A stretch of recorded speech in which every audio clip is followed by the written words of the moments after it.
Gubernur DKI Jakarta Anies Baswedan mengekspor beras ke Saudi Arabia. Loh, kok bisa sih? Jumat 20 Mei 2022, Anies Baswedan kembali menunjukkan kinerja nyatanya kepada masyarakat. Gubernur DKI Jakarta ini sukses mengekspor beras dengan kualitas terbaik sebanyak 19 ton ke Saudi Arabia. Beras yang diekspor ke Saudi Arabia ini adalah beras dengan kualitas terbaik jenis long grain varietas IR64 Ciherang. Ini merupakan kerjasama perdagangan ekonomi komoditi ekspor antara BUMD milik Pemprov DKI Jakarta, PT Food Station Tanjung Pinang Jaya, dengan Al-Rakib Universal Group dari Saudi Arabia. Yang jadi pertanyaan adalah bagaimana bisa DKI Jakarta, wilayah yang tidak memiliki lahan sawah, ataupun kalau ada, lahan sawahnya itu sangat-sangat terbatas sekali, kok bisa mengekspor beras ke luar negeri? Memangnya Anies sudah bisa mencukupi kebutuhan beras di DKI Jakarta? Jawabannya pasti sudah, karena ekspor itu dilakukan ketika terjadi surplus. Ini adalah Anies Baswedan saat sedang melakukan panen raya di Sumedang, Jawa Barat.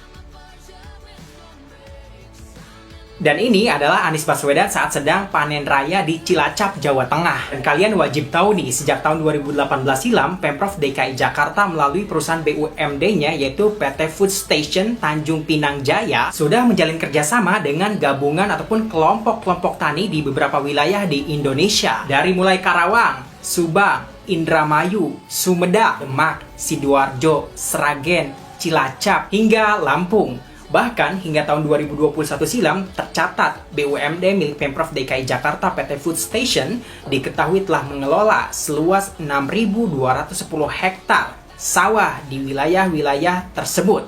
Bravo! Bravo! Hal ini dilakukan tentu untuk memenuhi kebutuhan beras warga DKI Jakarta, agar warga DKI Jakarta bisa menikmati beras dengan kualitas terbaik namun dengan harga yang bagus. Tidak hanya itu, kerjasama ini juga tentu menguntungkan para petani di daerah-daerah tersebut. Yang pertama, para petani mendapatkan harga jual gabah yang lebih tinggi. Yang kedua, memberikan jaminan harga kepada para petani. Yang ketiga, memotong mata rantai pembelian gabah petani. Keuntungan yang keempat, para petani ini diberikan pendampingan mengenai pemilihan varietas padi yang ditanam dan juga pasca panennya. Pokoknya para petani yang kerjasama dengan Anies Baswedan dijamin untung lah. Dari sini kalian pasti sudah paham kan alasan kenapa Pemprov DKI Jakarta bisa ekspor beras ke Saudi Arabia. Ya memang beras yang diekspor ke luar negeri tersebut jumlahnya tidak banyak. Tapi kalau kita pikir lagi, untuk sebuah daerah yang bahkan tidak memiliki lahan sawah, ataupun kalau ada sangat-sangat terbatas sekali lahan sawahnya, ini sudah sangat-sangat luar biasa. Dan yang lebih penting adalah, ini adalah bukti nyata keberpihakan seorang Anies Baswedan kepada para petani lokal. Kalau jadi Gubernur DKI Jakarta saja, seorang Anies Baswedan sudah bisa memberikan keuntungan dan kesejahteraan kepada para petani di daerah lain, apalagi kalau dia jadi presiden, wah para petani di Indonesia kayaknya bakalan pada makmur nih hidupnya. Sekelas gubernur bisa panen raya di beberapa wilayah di Indonesia. Sekelas gubernur